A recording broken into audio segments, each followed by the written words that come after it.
Hi hello నమస్తే welcome to RK media. ఇటీవల కొంతకాలంగా చంద్రబాబు నాయుడు అరెస్ట్కి సంబంధించి పలు అంశాలు అయితే బయటకు రావడం జరుగుతుంది. వీటికి సంబంధించి రోజుకొక రకంగా రాజకీయం మారుతుందని కూడా తెలుసుకుంటున్నాం. సో దాని గురించి ప్రస్తుతం మనతో మాట్లాడడానికి పొలిటికల్ అనలిస్ట్ అంకమరావు గారు ఉన్నారు. ఆయనతో మాట్లాడి మరిన్ని విశేషాలు అయితే దీనికి సంబంధించి తెలుసుకునే ప్రయత్నం చేద్దాం. నమస్తే సార్. నమస్తే అమ్మా. సార్, అంటే డైరెక్ట్గా మనం పాయింట్లోకి వస్తే విజయసాయి రెడ్డి గారి వ్యాఖ్యలు తీసుకుంటే ఇండియా కూటమిలో టీడీపీ కూడా ఒక భాగం అయింది.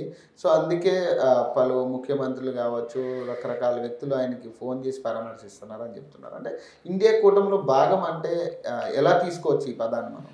అది ఆయన తెలివిగలాడో లేకపోతే ఎందుకు ఇలా మాట్లాడుతున్నారో కూడా అర్థం కాదు.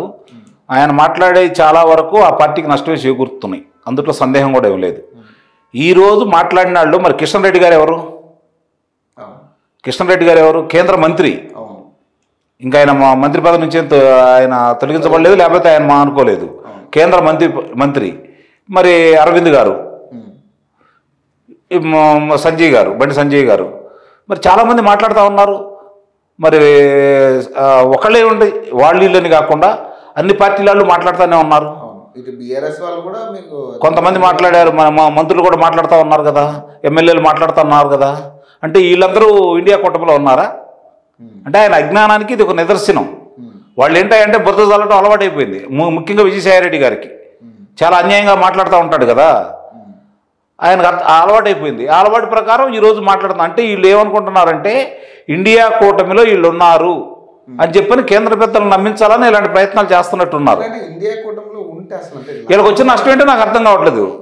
ఒకవేళ ఇండియా కూటమిలో ఉంటే వీళ్ళకి వచ్చిన నష్టం ఏంటి, వీళ్ళకి వచ్చిన కష్టం ఏంటి అర్థం కావట్లేదు. ఇప్పుడు కూడా ఎవరు ఏ కూటమిలో ఉండాలని నిర్ణయించేది మీరా? వీళ్ళు కాదు కదా. పార్టీ యొక్క అధ్యక్షుల వారు మాట్లాడుకుంటారు, దానికి సంఘీభావం వాళ్ళిద్దరూ కనుక ఓకే అనుకుంటే ఒప్పందాల మీద వెళ్ళిపోతూ ఉంటుంది. అంతేగాని వీళ్ళు వద్దంటానికి వీళ్ళు కావాలంటే ఏమన్నా కలుస్తారా, వీళ్ళు వద్దంటే విడిపోతారా? ఏమి జరిగే పరిణామాలు కాదు కదా. బురద చల్లే కార్యక్రమం మాత్రమే ఇది.